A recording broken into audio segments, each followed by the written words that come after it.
अस्सलाम वालेकुम students, welcome to campus.pk। Students, आप सबको मैं analytical reasoning, quantitative analytical reasoning की क्लास में वेलकम करता हूं। बेटा, हम प्रीवियस अपनी क्लासेस के अंदर क्वांटिटेटिव के ऊपर फोकस किए हुए थे, मगर आज हम स्टार्ट करेंगे analytical reasoning. Okay, analytical reasoning बेटा क्वेश्चंस आपको पता है पैराग्राफ की फॉर्म में होते हैं। आपके पास कंडीशंस कुछ होती हैं और आपने उस कंडीशंस को देखते हुए आपने अपना आंसर्स करने होते हैं जो क्वेश्चंस आपको गिवन होते हैं। तो इस तरह के क्वेश्चंस की स्टूडेंट्स हम जितनी भी प्रैक्टिस कर ले, मेरे ख्याल से उतनी ही कम पड़ सकती है हमें। तो मैं कोशिश करूँगा हम इस सेशन के अंदर तकरीबन 40 से 50 क्वेश्चन एनालिटिकल रीजनिंग करें। जितने क्वेश्चंस हम करेंगे उतनी आपकी तैयारी होगी, उतनी आपकी प्रैक्टिस होगी।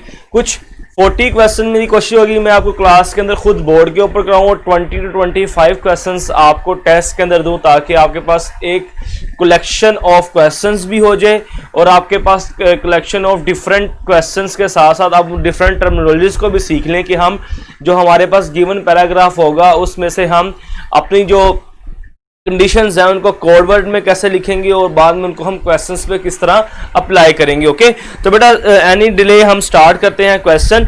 सबसे पहले आप जो क्वेश्चन की स्टेटमेंट जो मैं लिखूंगा वो सारे बच्चे मेरे साथ नोट करेंगे। क्वेश्चन की स्टेटमेंट नोट करेंगे, उसके बाद उसके ऊपर कंडीशंस होंगी उस पर हम बात करेंगे, देन जो उसके ऊपर क्वेश्चंस होंगे हम उनको देखेंगे। सबसे पहले आप सारे स्टूडेंट्स, आज स्टूडेंट्स कम भी हैं, 10 स्टूडेंट बैठे हैं, कल इस क्लास में 21 स्टूडेंट्स थे। चलें, होपफुली अभी कुछ देर तक हमारे साथ ऐड हो जाएंगे students.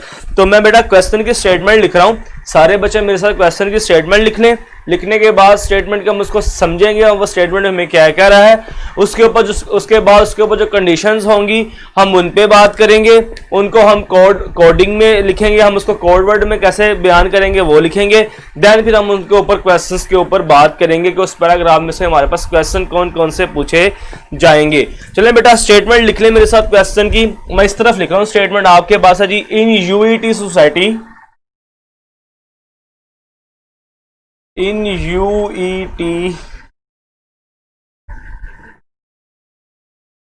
UET society a contractor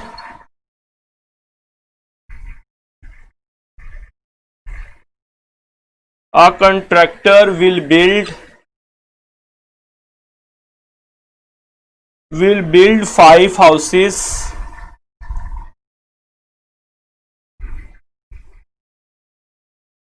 on a street that currently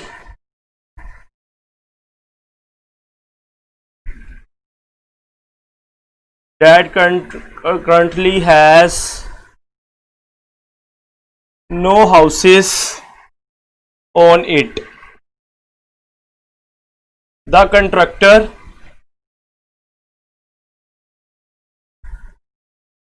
contractor will select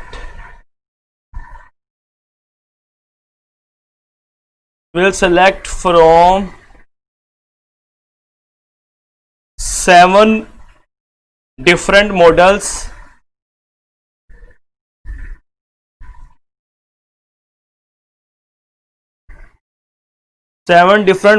of houses A, B, C, W, X, Y and Z.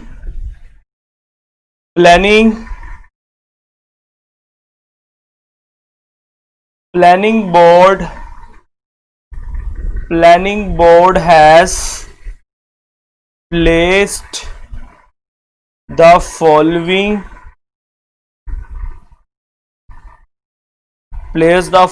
restrictions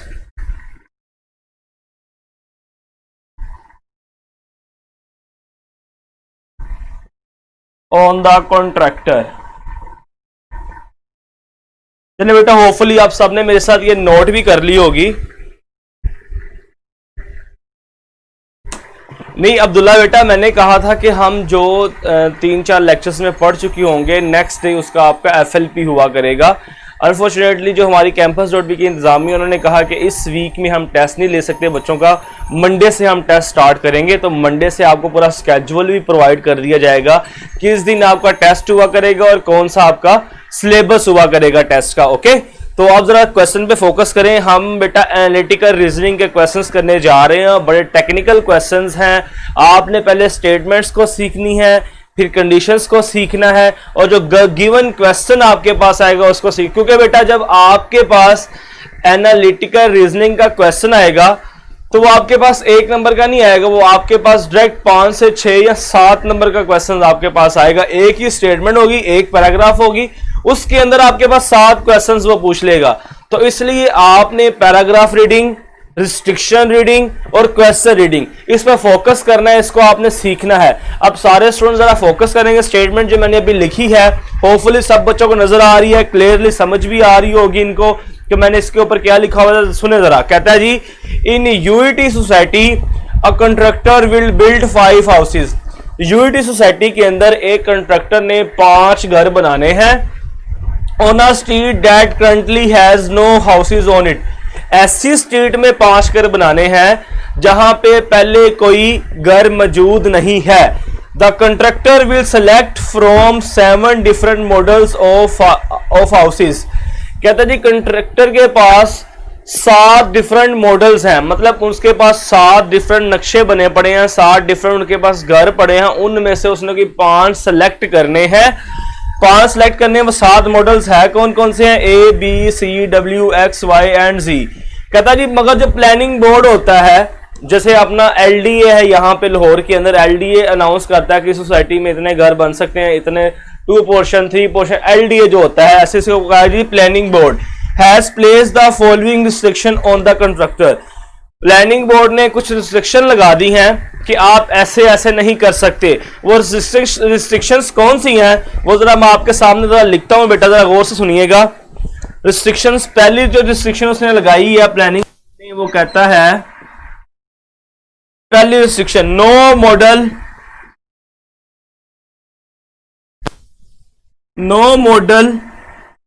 can be selected, no model can be selected more than 1। ये पहली restriction उसने लगाई। मोर than once लिख लें, 1 लिख लें, एक ही बात है। सेकंड रिस्ट्रिक्शन जो लगाता है, आइदर मॉडल डब्ल्यू, मेरे साथ साथ नोट कर लें, साथ साथ अपने नोट्स भी डालें इन क्वेश्चंस के बेटा। Either model W must be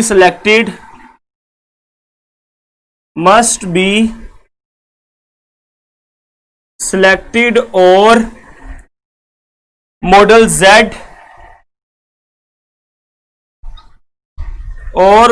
Z must be selected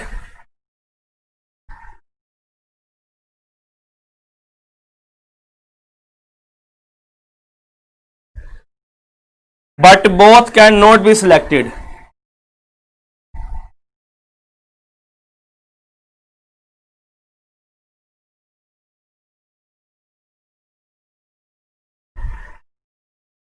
third restriction जो उसने लगाई है ऊपर,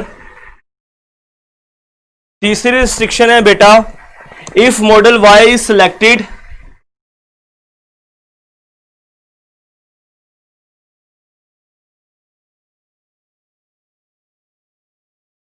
अगर मॉडल Y इज सिलेक्टेड है then model C must be selected.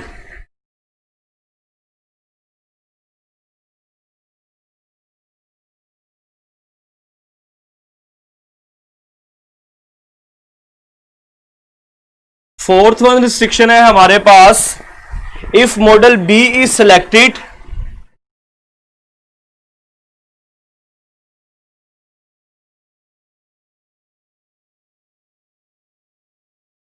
if model B is selected then model W cannot be selected।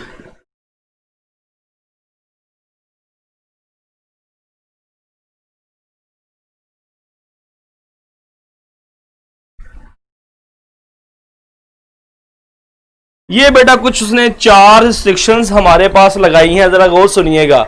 हम इसको coded form में लिख लेंगे तो हमारे पास क्वेश्चन सॉल्व करना आसान हो जाएगा, और जो ट्रिकी क्वेश्चंस होंगे उनको हम चुटकियों में भी सॉल्व कर लेंगे। सबसे पहले हम इसको कोडेड फॉर्म में कन्वर्ट कर लेंगे। जरा एक बार मैं क्वेश्चन रिपीट करता हूं, फिर हम इसके रिस्ट्रिक्शंस को देखेंगे, देन हम इसके क्वेश्चंस के ऊपर आते हैं। कहता है जी, इन यूनिटी सोसाइटी या contractor will build 5 houses on a street that currently has no houses on it. एक यूनिटी सोसाइटी के अंदर कंट्रैक्टर ने 5 घर बनाने हैं उस गली के अंदर जिस गली में पहले कोई घर नहीं बना हुआ। Then the contractor will select from 7 different models of houses A, B, C, W, X, Y and Z। आपके पास ये 7 मॉडल हैं घर के, उसमें से 5 सेलेक्ट करने और 5 ही उसने फिर आगे क्या करना है, घर बनाने हैं। Planning board has placed the following restriction on the contractor. Planning board ने कुछ रिस्ट्रिक्शंस लगा दी हैं कंट्रैक्टर के ऊपर। पहली क्या है, no model can be selected more than once. आपके पास जो मॉडल है एक मॉडल ही सिलेक्ट होगा, एक बार ही सिलेक्ट होगा, रिपीट नहीं होगा। ऐसा नहीं होगा कि आप 5 के 5 घर ए मॉडल पे बना दें या 2 मॉडल पे 2 घर बना दें ए मॉडल के ऊपर। एक मॉडल के ऊपर एक घर ही बनेगा बस। ओके, पहली रिस्ट्रिक्शन लगाई है तो इसको हम शॉर्ट फॉर्म या कोडेड फॉर्म में इसको लिखते हैं। कोडेड फॉर्म में आप अपने स्टेटमेंट्स को किस तरह कन्वर्ट करोगे बेटा, जरा इसको सुने। कोडेड फॉर्म में कन्वर्ट करने का भी बड़ा मेथड है। अगर आप इसको कोडेड फॉर्म में कन्वर्ट कर लेते तो बड़ा आसान हो जाएगा चीजों को सॉल्व करना और क्वेश्चंस को हल करना। हम लिखेंगे कोडेड फॉर्म में, पहला कहता है जी वन मॉडल वंस। पहली रिस्ट्रिक्शन हमारे पास ये है कि 1 मॉडल वंस, जो एक मॉडल है वो एक बार ही आएगा। दूसरी बात करता है either model W must be selected or model Z must be selected but both cannot be selected। कहता है जी या तो मॉडल W लाजमी सिलेक्ट होगा या फिर मॉडल Z लाजमी सिलेक्ट होगा, मगर दोनों इकट्ठे सिलेक्ट नहीं होंगे। ओके, कहता है जी आपके पास या तो मॉडल W सिलेक्ट होगा या Z सिलेक्ट होगा, मगर इकट्ठे ये दोनों सिलेक्ट नहीं होंगे। तो इसको कोडेड फॉर्म में किस तरह करेंगे जी, देखें। या तो W सिलेक्ट होगा या फिर Z सिलेक्ट होगा और मस्ट सिलेक्ट होंगे। दोनों में से एक लाजमी सिलेक्ट होगा। आप लिख दें मस्ट, नीचे लिख दें आप मस्ट और ऊपर लिख दें बोथ नोट। दोनों इकट्ठे नहीं हो सकते। या तो W सिलेक्ट होगा या तो Z सिलेक्ट होगा, और दोनों में से एक सिलेक्ट भी लाजमी होना है और दोनों इकट्ठे नहीं आ सकते। ये आपने इसको कोडेड फॉर्म में कन्वर्ट कर लिया अपनी सेकंड कंडीशन को। उसके बाद थर्ड कंडीशन देखें आपके पास कौन सी है बेटा।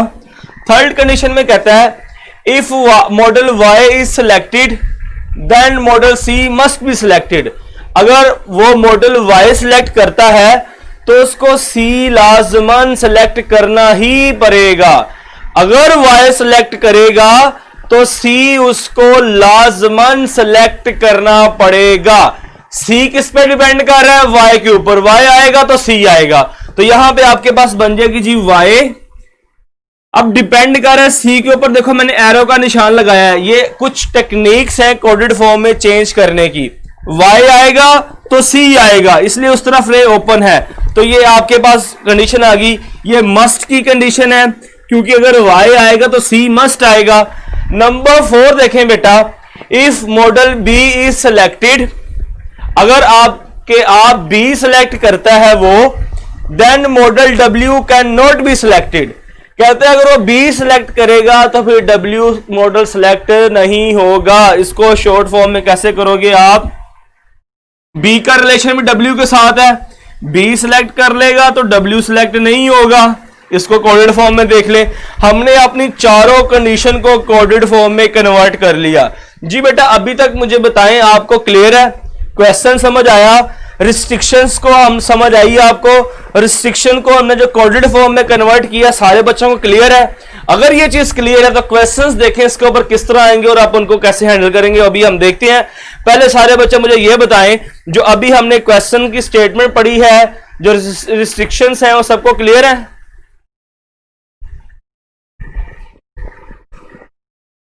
जल्दी से बेटा मुझे बताएं, आप सबको रिस्ट्रिक्शंस क्लियर हैं, क्वेश्चन क्लियर है?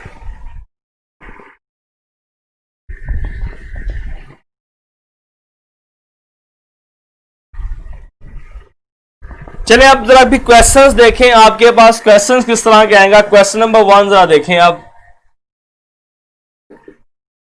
क्वेश्चन नंबर 1 मैं आपके सामने लिखता हूं, complete if model B, if model B is one of the model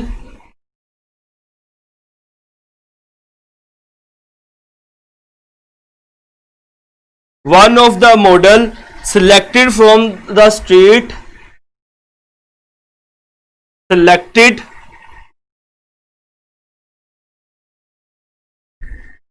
for the street, then which of the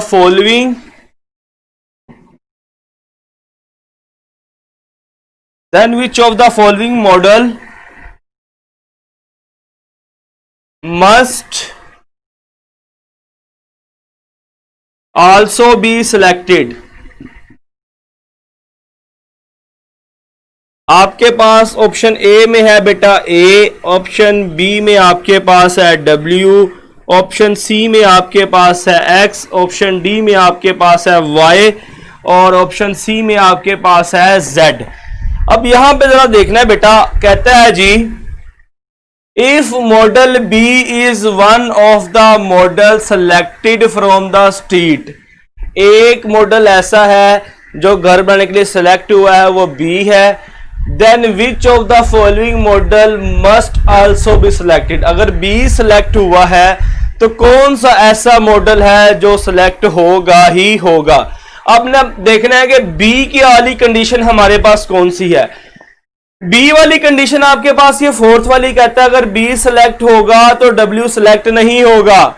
यहां पे कह रहा है कौन सी ऐसी कंडीशन है अगर बी सिलेक्ट होगा तो दूसरा मॉडल भी हर हाल में सिलेक्ट होगा। तो आगे आप देखें, कहता है जी बी सिलेक्ट है तो डब्ल्यू सिलेक्ट नहीं होगा, तो W की कंडीशन क्या है, W आगे Z के साथ है, या W सिलेक्ट होगा या Z सिलेक्ट होगा, दोनों इकट्ठे सिलेक्ट नहीं होंगे। तो ये बात तो कंफर्म होगी, जब B सिलेक्ट करेंगे तो W सिलेक्ट हो नहीं सकता, जब W सिलेक्ट हो नहीं सकता तो आपके पास क्या दूसरी कंडीशन में देखेंगे, कहता है या W सिलेक्ट होगा या Z सिलेक्ट होगा, दोनों इकट्ठे नहीं आएंगे। W सिलेक्ट हो नहीं सकता तो फिर कौन सी ऑप्शन होगी बेटा आपके पास, Z सिलेक्ट होगा, Z मस्ट बी सिलेक्टेड। जल्दी से मुझे बताएं, ये आप सब बच्चों को समझ आया है कि Z इसका आंसर किस तरह आया बेटा?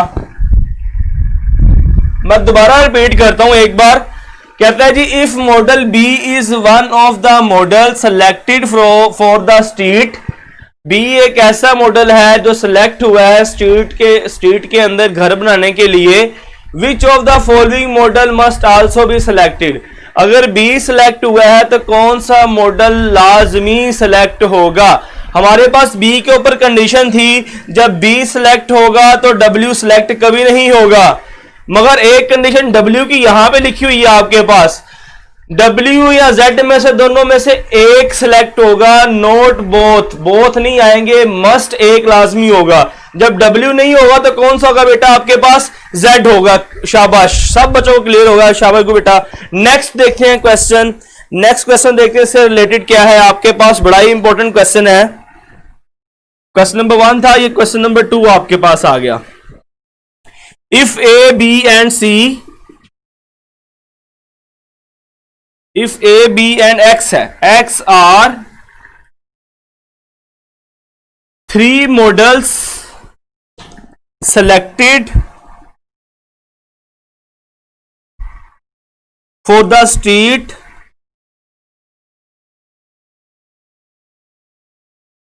then which of the following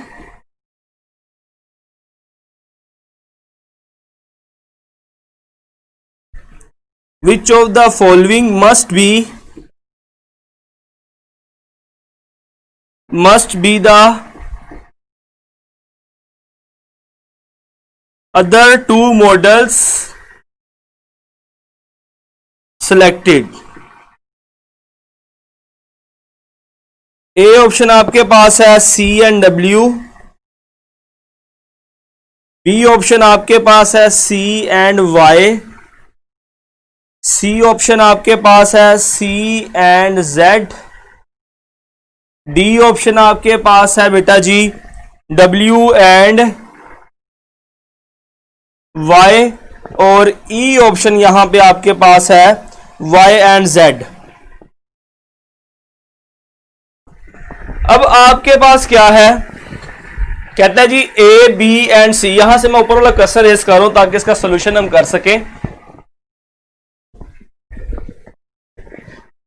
if A B and X are three models, A B X three model select हो गए हैं। कहता जी which of the two models are selected. A option में आपके पास सी एंड डब्ल्यू है, B option में आपके पास सी एंड वाई है, सी में सी एंड जेड, डी में डब्ल्यू एंड वाई, और ई के अंदर वाई एंड जेड। अब हमने अपनी इस कंडीशंस को देखना है।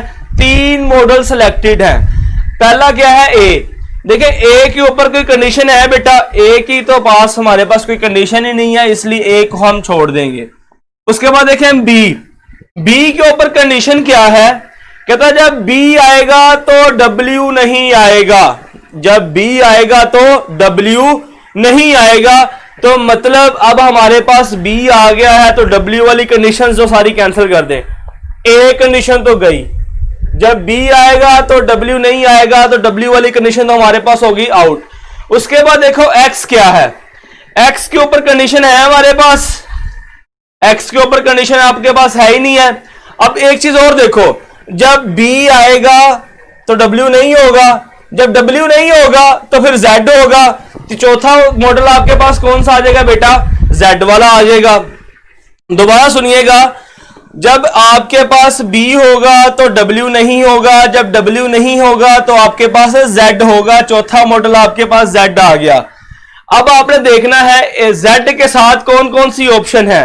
Z के साथ आपके पास ये सी वाली ऑप्शन है और आपकी ई वाली ऑप्शन है, बी और डी तो होगी कैंसल। अब हमने देखना है कि सी एंड जेड आएगा या फिर वाई एंड जेड आएगा। ओके, तो देखिए आपके पास क्या कहता है जी, जब वाई होगा तो सी मस्ट होगा, जब वाई होगा तो सी मस्ट होगा, वाई होगा तो सी होगा।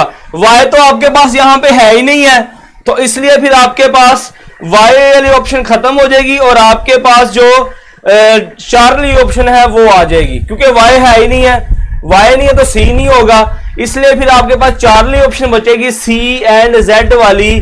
तो आपके पास जो दो मॉडल बनेंगे वो आपके पास सी एंड जेड होगा। जल्दी से बताएं आप सबको क्लियर बेटा, ये चार्ली ऑप्शन इसका होगा। चार्ली ऑप्शन आपके पास किस तरह आया है, अगर जरा सा भी डाउट है तो मुझे बता दें, मैं अगेन आपको बेटा ये करवा देता हूं। जो चीजें गिवन है उसको देखते हुए ही आपने अपना रिजल्ट बनाना है। ओके, मैंने बी को देखते हुए बनाया, जब बी आएगा तो डब्ल्यू नहीं होगा, जब डब्ल्यू नहीं होगा तो जेड होगा, चौथा मॉडल जेड आ गया। उसके बाद सी कहता जी वाई होगा तो सी होगा, जब वाई तो है ही नहीं है आपके पास तो वाई फिर आपके पास आएगा नहीं, तो सी आपके पास बच जाएगा।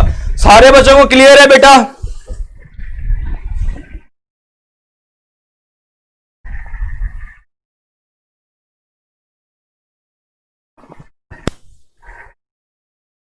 चलिए बेटा फिर इसका थर्ड क्वेश्चन करते हैं, साथ साथ ये नोट कीजिएगा, क्वेश्चंस बड़े इंपॉर्टेंट क्वेश्चंस हैं ये।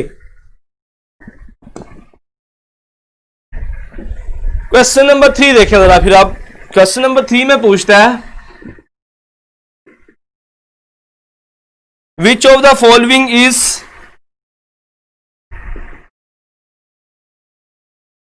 which of the following is an acceptable combination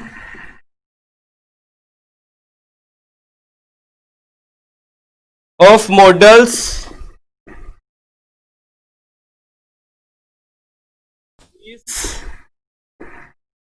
that can be selected for the street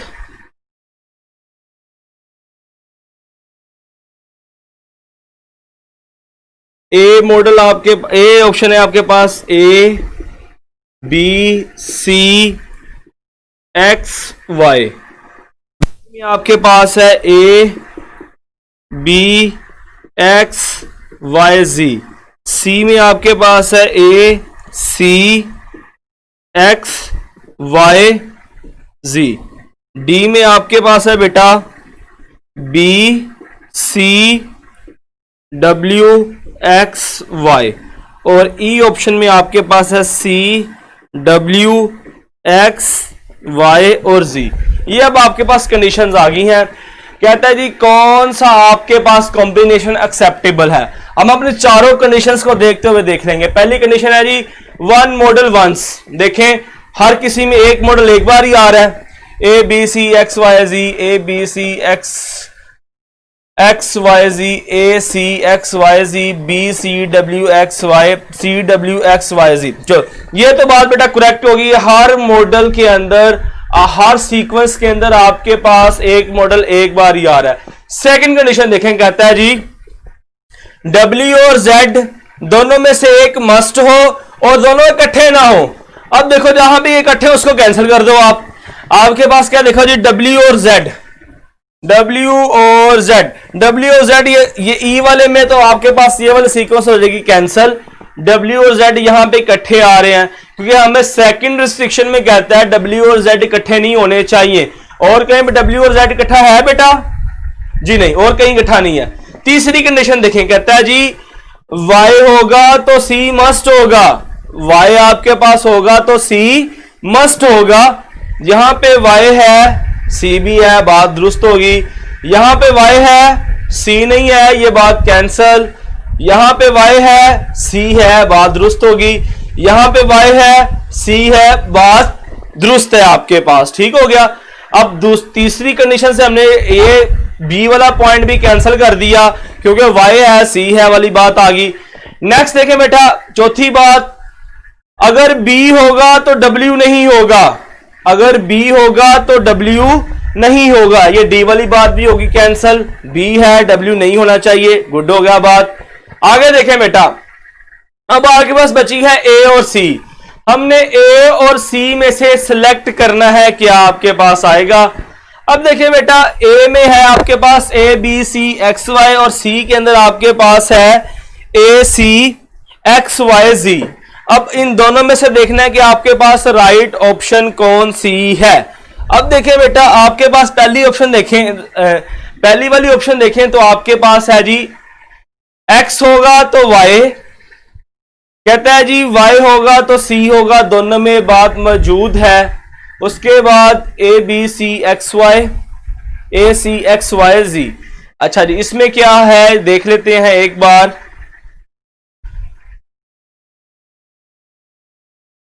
C Y भी है। Z वाली कंडीशन देखें, Z होगा तो W नहीं होगा, ये भी बात ठीक है।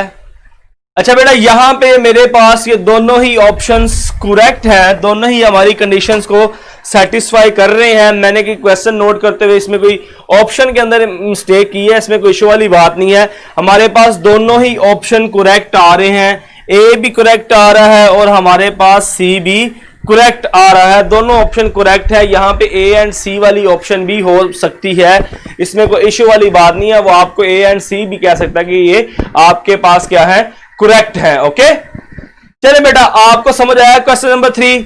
जल्दी से मुझे बताएं आप सबको क्लियर है क्वेश्चन 3। क्वेश्चन नंबर 3 में किसी को प्रॉब्लम तो नहीं है, जल्दी बताइएगा ताकि फिर हम नेक्स्ट क्वेश्चन की तरफ मूव कर सकें। क्वेश्चन नंबर 4 देखें इसका। सब बच्चों को क्लियर है? बेटा जल्दी से मुझे बताएं, अगर आप मुझे यस का आंसर देंगे तो मैं नेक्स्ट फॉरवर्ड मूव करूंगा, क्योंकि ये आपके एक एक क्वेश्चन इंपॉर्टेंट, जब आप एक स्टेटमेंट रीड कर लेते हो तो उसके बाद एक एक क्वेश्चन इंपॉर्टेंट है। ओके, चलिए बेटा इसका भी क्वेश्चन नंबर 4 करते हैं। क्वेश्चन नंबर 4 में क्या कहता है जी,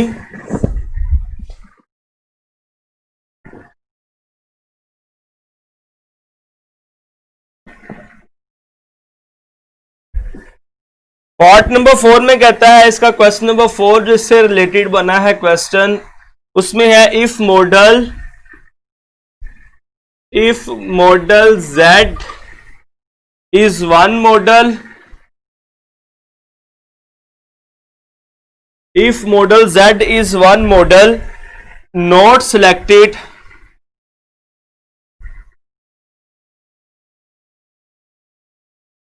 if model Z is one model not selected for the street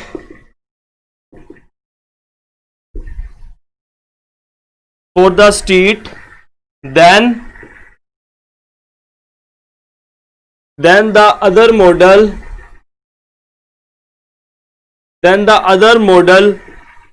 note. बेटे एक क्वेश्चन के साथ साथ जरा आंसर बताइएगा इसका, मैं आप चाहूंगा कि इसका आंसर आप खुद करें।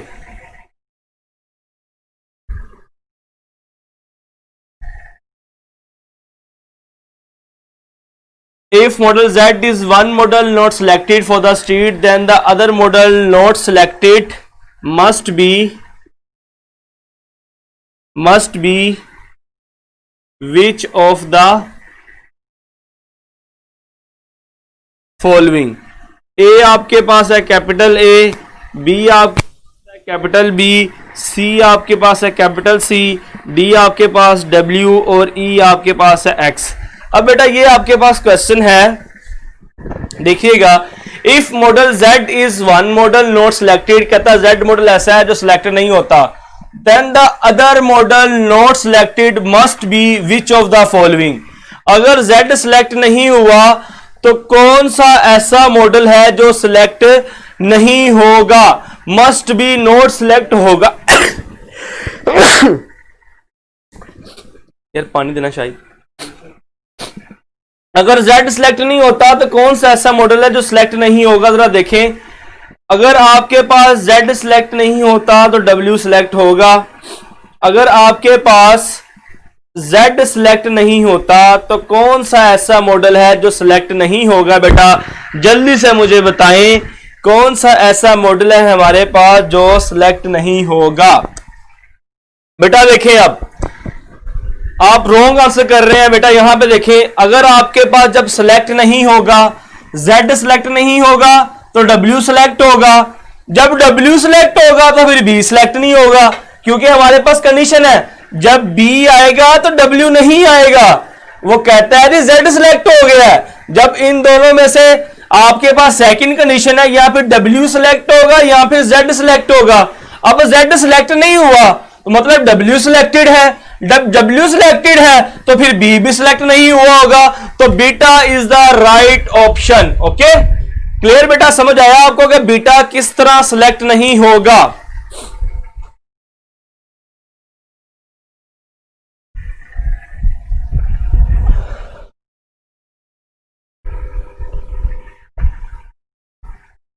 अभी भी कुछ स्टूडेंट्स W कह रहे हैं, मोमिन और अब्दुल्ला। बेटा उनको समझ नहीं आई कि बी सिलेक्ट नहीं होगा।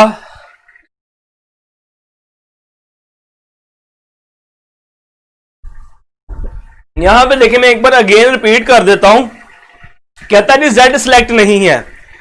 यहां पे देखें, W और Z में से कोई एक आएगा, जब Z सिलेक्ट नहीं है तो W सिलेक्ट हुआ है, जब W सिलेक्ट हुआ तो ये कंडीशन कहती है कि B जब सिलेक्ट होगा W सिलेक्ट नहीं होगा, W सिलेक्ट हो गया मतलब B नहीं आएगा, आपके पास बीटा ऑप्शन नहीं होगा।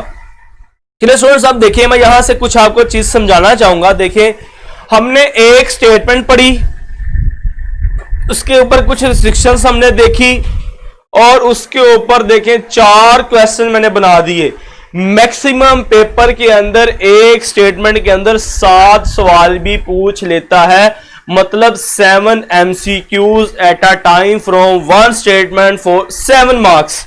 तो इसलिए स्टेटमेंट को रीड करना, रिस्ट्रिक्शंस को रीड करना बहुत जरूरी है, बहुत इंपॉर्टेंट है। आपने जब भी एनालिटिकल का क्वेश्चन सॉल्व करना है तो स्टेटमेंट को बड़े अच्छे तरीके से रीड करना है, उसके ऊपर रिस्ट्रिक्शंस को बड़ा बखूबी उसको समझना है। और एक चीज आप और नोट कर लें, जब हमने ये कोड फॉर्म बना लिया तो उसके बाद हमने इन रिस्ट्रिक्शंस को नहीं पढ़ा, ना ही हमने इस पैराग्राफ को पढ़ा। सबसे इंपॉर्टेंट बात, एनालिटिकल क्वेश्चन के अंदर जो आपके पास स्टेटमेंट और रिस्ट्रिक्शंस गिवन होंगी उसको कोडेड फॉर्म में कन्वर्ट करना। जब आप उसको कोडेड फॉर्म में कन्वर्ट कर लेंगे कोई इशू नहीं है, फिर कोई मसला नहीं है। आप जितने मर्जी सवाल आ जाए आप इन कोडेड फॉर्म को देखते हुए कर लेंगे और कुछ ज्यादा टाइम भी नहीं लगेगा आपका। इसलिए कोडेड फॉर्म में आपने क्वेश्चंस को बनाना सीख लेना है। जब एक बार आप कोडेड फॉर्म में कन्वर्ट कर लेंगे तो क्वेश्चन आपको बड़े आसान लगेंगे। और मेरे ख्याल से बेटा ये क्वेश्चन बड़े आसान है क्योंकि हर चीज आपके सामने पड़ी हुई है, आपने इनमें से ही निकाल के आंसर बताना है। तो इस तरह की चीजें बेटा बेसिकली आसान होती हैं। चले अब मुझे सारे बच्चे बताएं, आपको ये क्वेश्चन समझ आ गया है? हर बच्चे को इसकी कोई चीज रह तो नहीं गई है? मुझे बताएं ताकि फिर हम नेक्स्ट क्वेश्चन की तरफ मूव करें। मेरी कोशिश होगी कि हम एनालिटिकल के क्वेश्चन को 30 से 40 क्वेश्चन अपनी क्लासेस के अंदर करें ताकि आपकी प्रैक्टिस हो। जितनी इसकी आप प्रैक्टिस कर लेंगे उतनी ही कम है बेटा।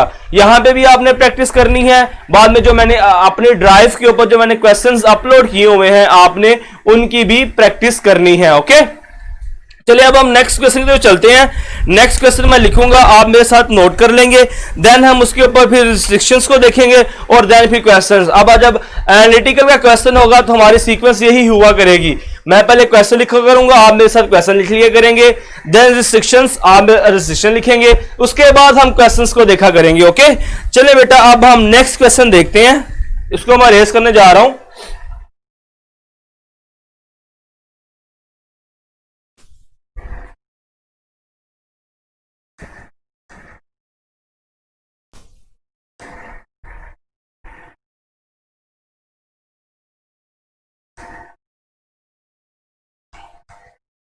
सारे बच्चे मेरे साथ क्वेश्चन नोट कर ले।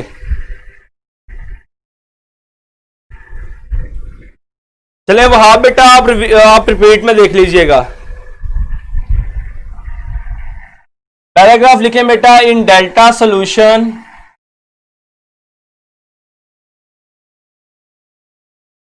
इन सॉफ्ट सॉल्यूशन कर लें।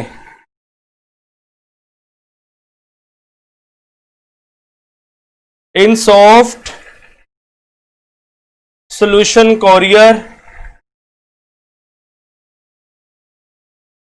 Service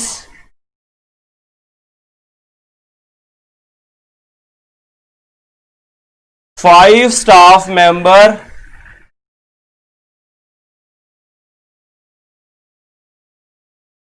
Aamir, Bashir, Monas, Sajid and Tuba are passing around a single copy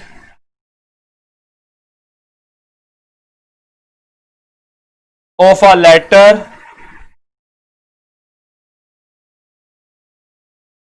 of complaint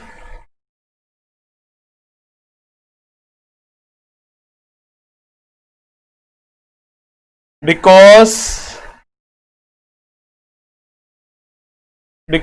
no one wants to take responsibility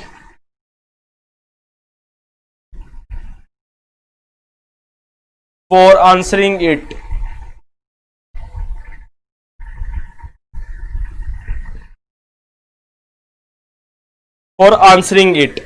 When a member receive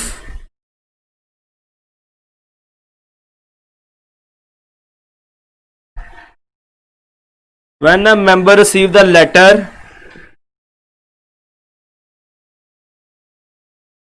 he or she send it on the morning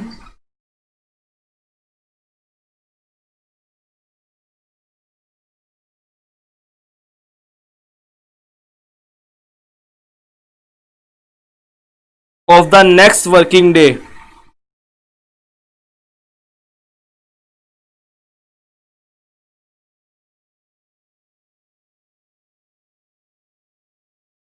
working day उसने बता दिया आपके पास Monday to Friday है to another staff member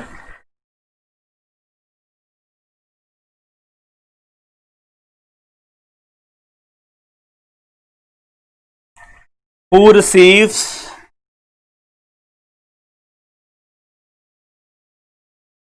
it on the same day that it is sent.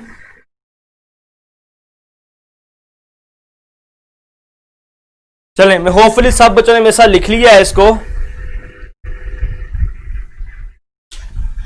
सब बच्चों ने बेटा इसको लिख लिया होगा। पैराग्राफ को सारे स्टूडेंट्स को नजर भी आ रहा है पैराग्राफ। जरा इसको मैं एक बार रीड आउट करता हूँ, उसको आप इसका मतलब समझाता हूँ आपको। ये पैराग्राफ में क्या है, क्या रहा है।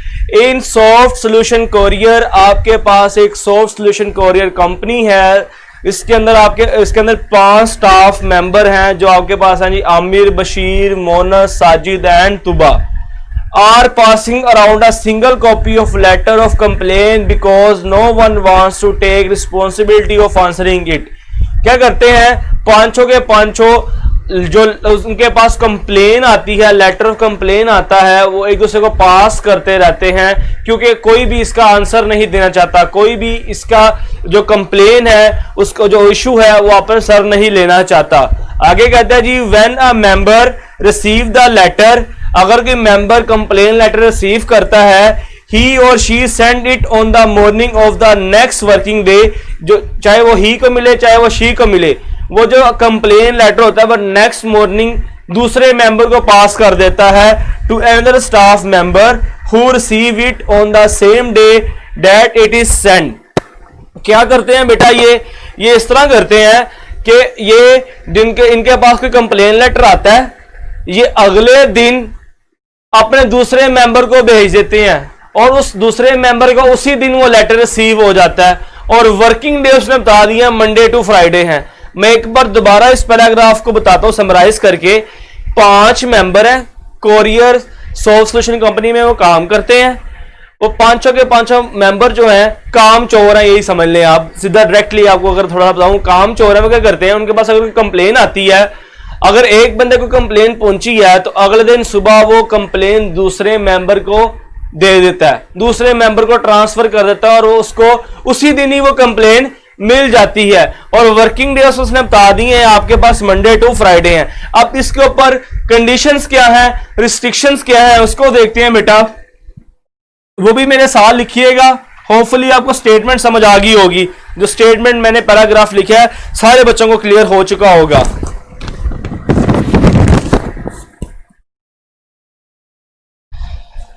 देखें जी, पहली कंडीशन लगाता है जो आमिर है, आमिर ऑलवेज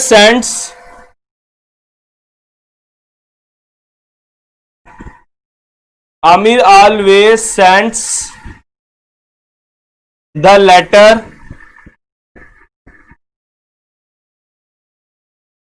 टू तुबा। आमिर के पास लेटर आता है, वो हमेशा तुबा को आगे सेंड कर देता है। सेकंड कंडीशन आपके पास है, Tuba always send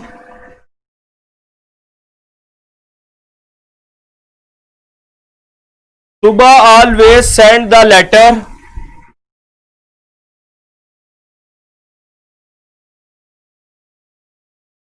to Sajid. Tuba के पास जो लेटर आता है वो हमेशा साजिद को आगे फॉरवर्ड कर देती है। नंबर 3 आपके पास में कंडीशन है, Sajid sends the letter Sajid sends the letter to no one but Bashir और मोनस। जो साजिद है ऐसा ऑर्डर हम आगे दो बंदों को सेंड कर देता है, वो कभी कभार बशीर को कंप्लेन भेज देता है, कभी कभार वो मोनस को भेज देता है। नंबर 4 आपके पास जो रिस्ट्रिक्शन ने बताई है, कंडीशन जो है, Bashir sends the letter, Bashir sends the letter to no one but Aamir और मोनस। जो बशीर है उसके पास कंप्लेन अगर आ जाए तो वो बशीर और मोनस को सेंड कर देता है, आमिर और मोनस को भेज देता है। नंबर 5 आपके पास है condition, Moonis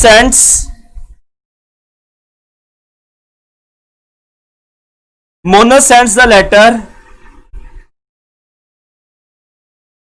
to no one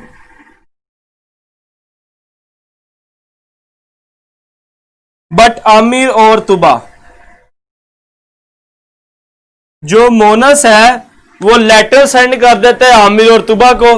अच्छा बेटा, अब हम इसको कोड वर्डिंग में जरा चेंज करते हैं। मैं दोबारा इस पैराग्राफ को बताता हूं समराइज करके। इस पैराग्राफ में बताया गया है 5 बंदे हैं जो सॉफ्ट सॉल्यूशन कोरियर कंपनी में काम करते हैं, पांचों के पांचों हेडर आम है। उनके पास अगर कोई कंप्लेन आ जाए तो अगले दिन सुबह अपने दूसरे मेंबर को कंप्लेन सेंड कर देते हैं।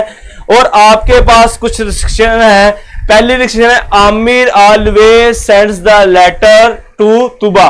आमिर के पास अगर वो लेटर या कंप्लेन आ जाए तो वो किसको सेंड कर देता है जी, तुबा के पास भेज देता है। मैंने आमिर को ए से कोड कर दिया और तुबा को मैंने टी से कोड कर दिया। ये आपके पास पहली कंडीशन है। दूसरी कंडीशन, इसको कोड वर्ड में चेंज कर रहे हैं। आपने इंपॉर्टेंस देख ली है, कोडिंग में चेंज करना स्टेटमेंट कितना जरूरी है। नेक्स्ट देखें बेटा, दूसरी कहता है जी, Tuba always sends the letter to Sajid. Tuba के पास अगर कंप्लेन आ जाए तो वो साजिद को सेंड कर देती है। नंबर 3 जो आपके पास है जी, Sajid sends the letter to no one but Bashir और मोनस। साजिद जो है वैसा उल्लू का भट्टा है, वो 2 को आगे भेजता है। वो कहता है जब बशीर नहीं करेगा तो चलो मोनस तो फिर कर ही देगा। नंबर 4 आपके पास है, Bashir sends the letter to no one but Aamir और मोनस। बशीर सेंड कर देता है जी आमिर और मोनस को। नंबर 5 आपके पास है, Monas sends the letter to no one but Aamir और तुबा। मोनस भेज देता है आगे आमिर और तुबा को। ओके, और कुछ वर्किंग डेज है। वर्किंग डेज बेटा आपके पास क्या है, मंडे, ट्यूसडे, वेडनेसडे, सैटरडे और थर्सडे और फ्राइडे। अब हम बात करते हैं इनके ऊपर क्वेश्चंस की। पहला क्वेश्चन तो मैं लिखता हूं बेटा। क्वेश्चन ना मेरे पास जो फर्स्ट वन है, इन क्वेश्चन से रिलेटेड, बैटरी चेक करो यार। चले यार बेटा, बैटरी चेंज होती है तो मैं तब तक क्वेश्चन लिख देता हूं। First question, if Monas receive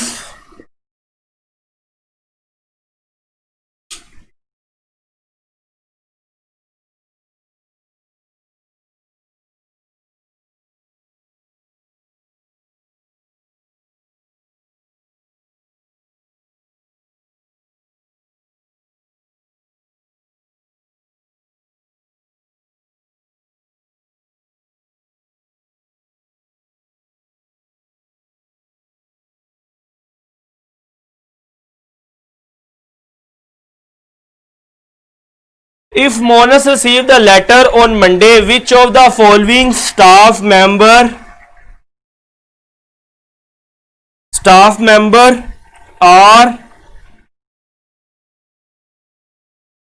are certain to receive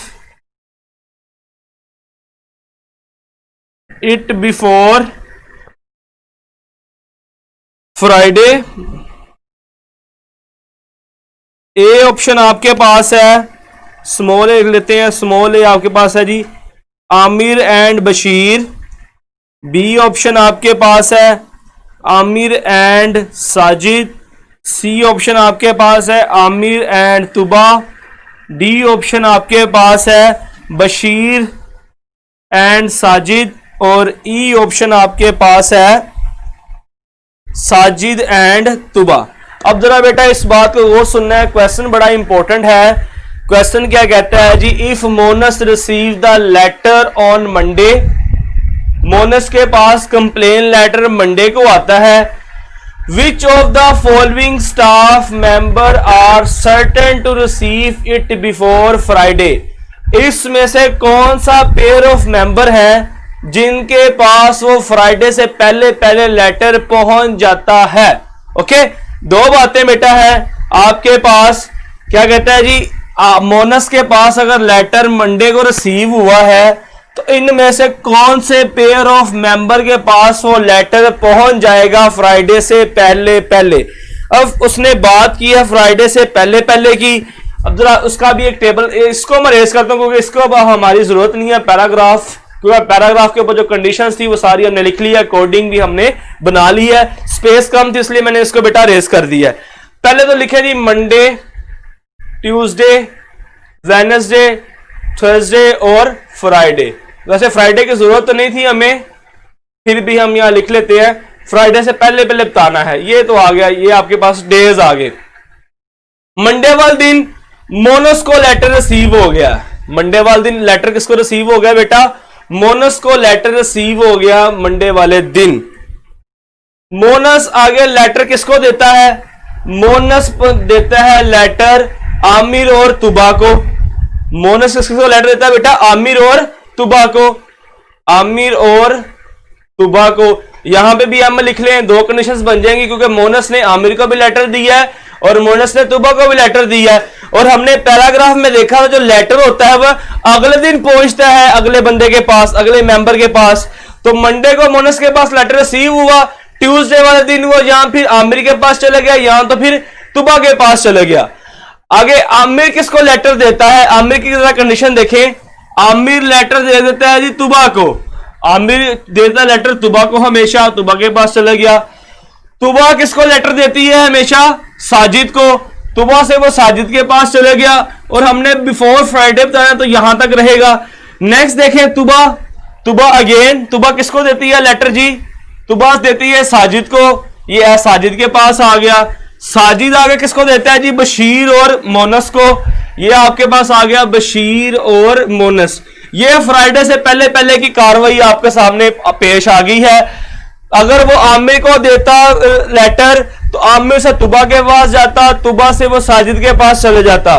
अगर वो लेटर तुबा को देता तो तुबा से वो साजिद के पास चल जाता, साजिद से वो बशीर और मोनस के पास पहुंच जाता लेटर। हमने देखना है कि अब आपके पास पेयर कौन सा इसमें से बनता है। तो बेटा जो आपके पास कंडीशंस आ जाएं, दो कंडीशंस आपके पास बनी है तो हम उसमें से कॉमन निकाल लेते हैं। कॉमन कौन कौन सा आपके पास आया है, कॉमन आपके पास बेटा तुबा और साजिद है, तुबा और साजिद कॉमन है।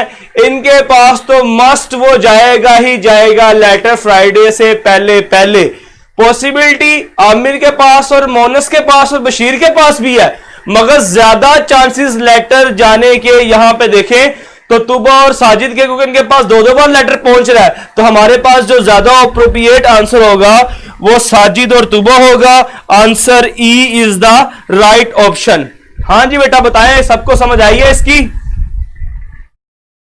क्वेश्चन देखें कितना आसान है। हमारे पास जो डाटा मौजूद है उसी डाटा में से हमने अपनी कोडिंग बनाई, कोडिंग बनाने के बाद हमने क्वेश्चंस को सॉल्व कर लिया। क्वेश्चन बेटा एनालिटिकल रीजनिंग बहुत आसान है, बस थोड़ा सा आपका आईक्यू लेवल अच्छा होना चाहिए। जिस बच्चे का आईक्यू लेवल अच्छा होगा वो क्वेश्चन को बड़े अच्छे तरीके से, अच्छे अंदाज से हैंडल कर लेगा। अब यहां पे कुछ एक बच्चे ने कहा सर जो आपने ड्राइव पे नोट्स अपलोड किए हैं उसमें सोल्यूशन नहीं है। तो बेटा दो तरह के नोट्स हैं ड्राइव के ऊपर। एक नोट्स है जिसके अंदर तकरीबन 300 एमसीक्यूज है, क्वांटिटेटिव और एनालिटिकल के। उसकी हर एमसीक्यू के साथ एक्सप्लेनेशन लिखी हुई है। और एक एमसीक्यू जिसमें आपके पास 300 प्लस एमसीक्यूज है, उनका सोल्यूशन नहीं है। दो तरह के मैंने भेजे हैं, एक एक्सप्लेनेशन वाले, एक सोल्यूशन वाले, और एक मैंने वैसे ही आपको भेजे हैं। तो इसलिए बेटा पहले सोल्यूशन वाले करें, जब आपको कॉन्सेप्ट समझ आ जाए तो फिर अनसॉल्व खुद सॉल्व करें। अगर वो भी आपसे नहीं होगा तो मैं कोशिश करूंगा उसका सोल्यूशन भी मैं अपलोड कर दूं। फिल वक्त उसका जो सोल्यूशन है मैंने खुद अपलोड नहीं किया, ताकि आप खुद प्रैक्टिस करें, खुद उसको सोचें। सईद पता नहीं क्या कह रहा है, सर थर्सडे को नहीं देंगे क्या सर? बेटा सईद बेटा, मुझे आपका कमेंट समझ नहीं आया। मुझे लगता है कि आप क्वेश्चन के हवाले से कर रहे हो। क्या पूछ रहे हो बेटा? ये थर्सडे टी से बेटा जो नाम है वो आपके पास तुबा है, और टी से आप ट्यूसडे भी और थर्सडे भी है आपके पास।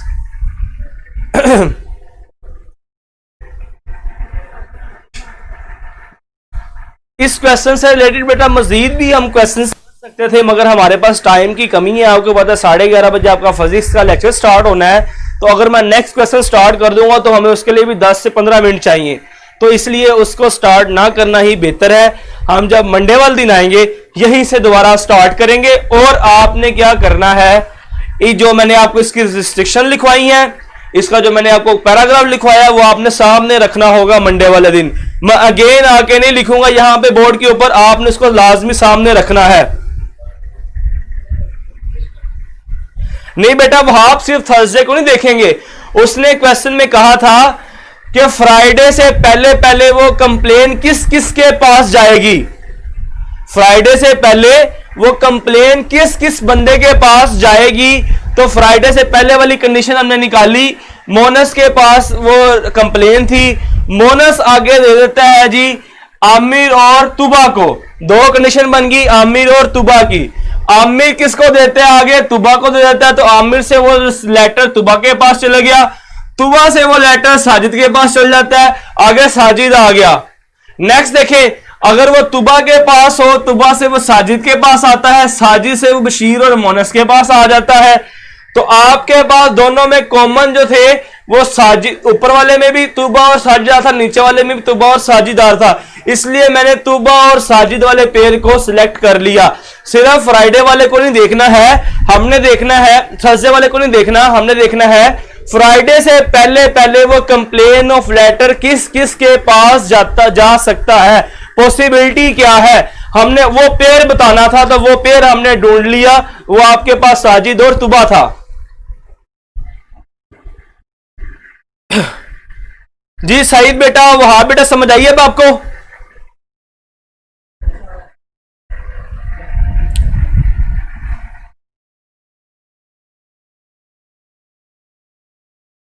चलिए बेटा यहां पे मैं अपनी क्लास को वाइंड अप करता हूं। आपने क्लास के बारे में अपने रिव्यूज लाजमी दिया करें, कोई इशू वगैरह हो, जो प्रॉब्लम हो तो बेटा वहां पे लिख दिया करें।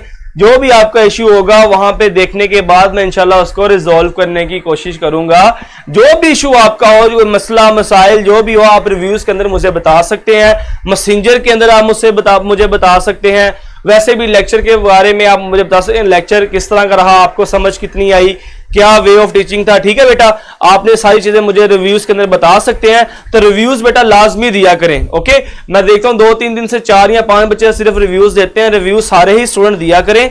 ओके, ये आपकी बेहतरी के लिए है, जो इशू वगैरह आपके होंगे उसको रिजोल्व किया जाएगा। ओके, चलिए स्टूडेंट्स मिलेंगे 3 बजे, तब तक के लिए अल्लाह हाफिज।